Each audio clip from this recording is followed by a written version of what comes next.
My brother tried to propose to my fiancée in front of me to see if she would choose him. I spent most Tuesdays reading tax transcripts. That was the actual job, whatever the title said. I was a senior underwriter at Piedmont Regional Bank, third floor, cubicle by the copier that jammed twice a week. My job was to read numbers other people wrote down and decide whether they were true. Most of the time they were close enough. Sometimes they weren't, and that was the interesting part, though I never told anyone it was interesting. I kept my work quiet because my mother had a habit of turning any job title into a topic at dinner, and I preferred not to be a topic. That Tuesday I had 11 files on my desk and a broken stapler. My coworker, Tom Bradley, a heavyset man with a coffee stain that lived permanently on his left cuff, dropped a 12th file on top without asking. "Rush job," he said. "Committee wants eyes on it by Thursday." I said fine, because it was always fine, and I filed it under the others without reading the applicant's name. I was wrong about the stapler being out of staples. It had staples. I had loaded it backward. I left the bank at 6 and drove to my parents' house for the Tuesday dinner my mother insisted on, rain or shine, promotion or layoff. Emma came separately from her shift at the county clerk's office, where she processed marriage licenses 8 hours a day and had opinions about how often people misspelled their own middle names. We had been engaged 4 months. The ring was modest, the kind you buy when you are still contributing to a 401k and don't feel the need to announce anything. My brother Marcus got there before both of us. Marcus sold real estate and flipped houses on the side, 2 houses that year, both financed through hard money lenders because no bank had approved him yet, a detail he never mentioned and I never brought up. He had a way of filling a room before he said a word, mostly by talking louder than the room required. Our father, Gary Cole, liked to say Marcus had the gift. Our mother, Linda, agreed, usually while looking at me like she was still waiting for mine to show up. Dinner was pot roast, the kind that had been in the oven since 2:40 minutes in. Marcus stood up with his water glass like it was champagne. "I've been thinking," he said, "and I want to do this properly, in front of everybody." He turned to Emma. Nobody moved. My mother's fork stopped halfway to her mouth. Marcus dropped to one knee, right there between the mashed potatoes and the green beans, and looked up at Emma with the particular grin he used when he already believed he'd won. "Emma," he said, "marry me instead. Let's see if you actually choose him." Nobody laughed at first. Then my father did, a short bark of a laugh, the kind meant to diffuse rather than approve, and my mother pressed her napkin to her mouth like she was holding something back that might have been a laugh too. Emma's face went through 3 expressions in about 2 seconds, confusion, then something closer to embarrassment, then a flat, careful blankness I recognized from her work face, the one she used on people who tried to backdate documents at the courthouse. I sat there with a piece of pot roast on my fork. I did not stand up. I did not say anything about where I worked, what I made, what my title was, or what I thought of my brother's stunt. I put the fork down and said, "Pass the rolls," which was not clever, was not a comeback, was just the thing I said because I needed to say something and that was what came out. Marcus stayed on one knee for another few seconds, waiting for a bigger reaction, and when he didn't get one from Emma or from me, he stood up and laughed it off himself. "Relax, I'm kidding," he said, though he had not looked like he was kidding 30 seconds earlier. My mother said, "Oh, Marcus," in the tone she used for things she found charming and mildly inappropriate in equal measure. My father asked for more roast. Emma reached under the table and found my hand. Later, in the car, Emma asked why I hadn't said anything. I told her there was nothing worth saying to a man performing for an audience of 4. She asked if I was angry. I said I was tired, which was also true, and probably closer to the real answer. She let it go, mostly because she knew me well enough to know that pressing would just get her a longer version of the same 3 sentences. I did not tell her the deeper reason, which was that responding at all would have meant explaining myself, and explaining myself to Marcus, in front of our parents, had never once in 31 years changed how the room saw either of us. So I said nothing, and the nothing became the whole plan, though I hadn't exactly chosen it as a strategy. It was just the only response that didn't cost me anything I wasn't willing to spend. 3 weeks later, the 12th file from Tom Bradley's stack finally reached the top of my pile. I opened it on a Thursday morning with my coffee still too hot to drink. The applicant's name was Cole Renovation and Holdings LLC. The signatory was Marcus D. Cole, 118 Ashgrove Lane. I read it twice before I accepted it wasn't a coincidence.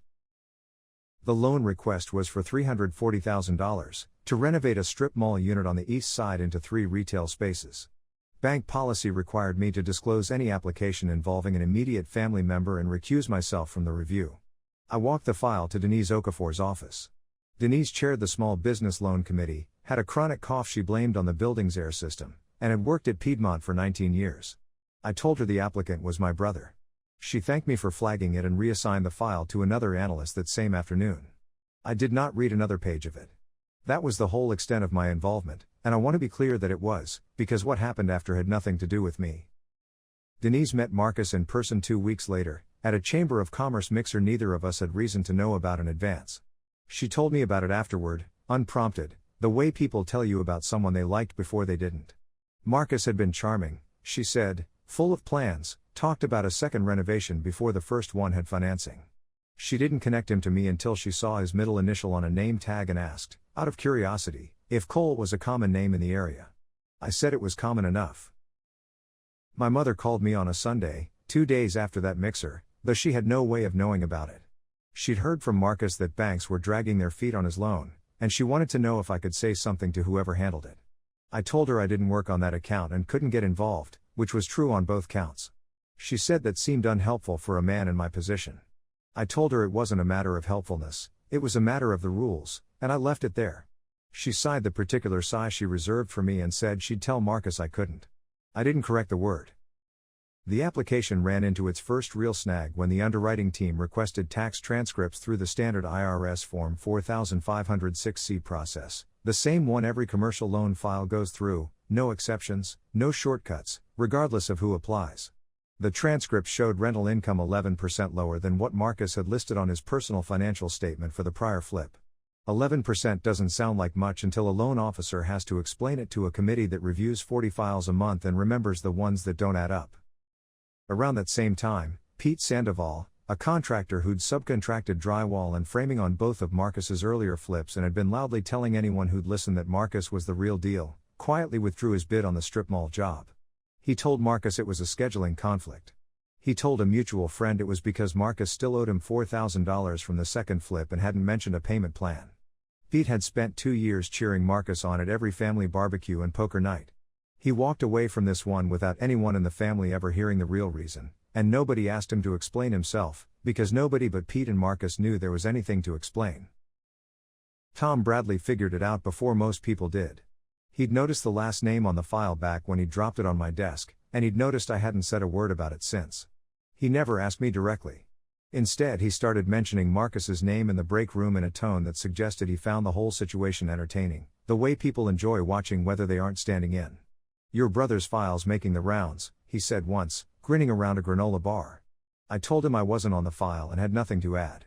He seemed disappointed I wouldn't play along, but he kept smiling about it for another week regardless. At the next family dinner, Marcus was in a mood I recognized as false confidence, the kind that shows up right before something goes wrong and hasn't yet. He announced, to the table, that his loan was basically approved, that it was just paperwork now. My mother clapped. My father asked how big the space would be.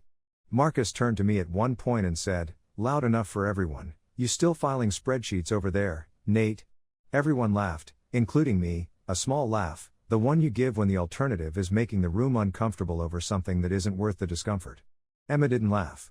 She'd started noticing things by then, the way I answered questions about work with fewer words than the question deserved, the way I never corrected Marcus, only declined to confirm him. The committee denied the loan 5 days later.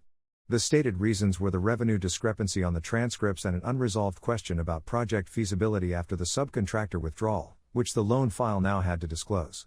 Nobody on the committee knew or cared that the applicant was my brother. Denise signed the denial letter herself. I found out because Tom told me in the break room, still grinning, still waiting for a reaction I wasn't going to give him. Marcus called me directly 2 nights after the denial letter arrived. He said the bank had screwed him over on a technicality and asked if I could put in a personal word with a lender he'd found through a broker, a smaller outfit 2 towns over that did commercial paper for developers with thin files. He didn't ask what I did for a living.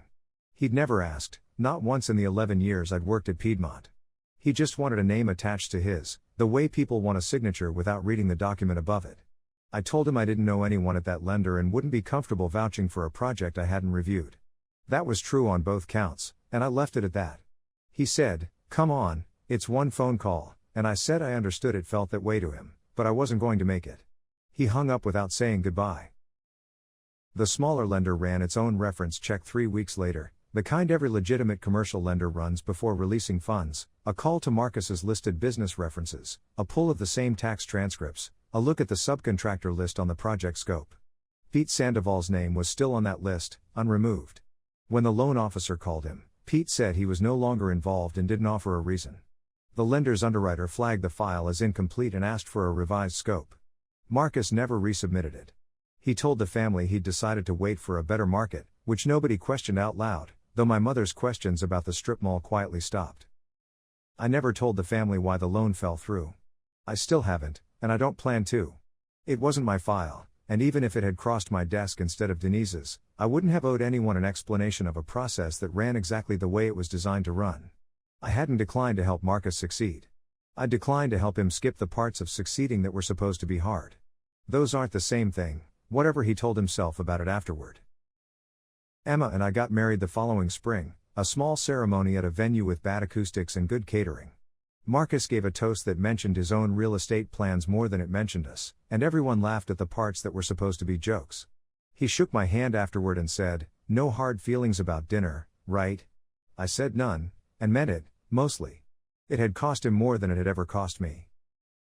I'm back at my desk most Tuesdays. The stapler still jams. Tom still drops files on my pile without asking. Denise's cough hasn't gotten better, and the building's air system is still, according to her, the reason.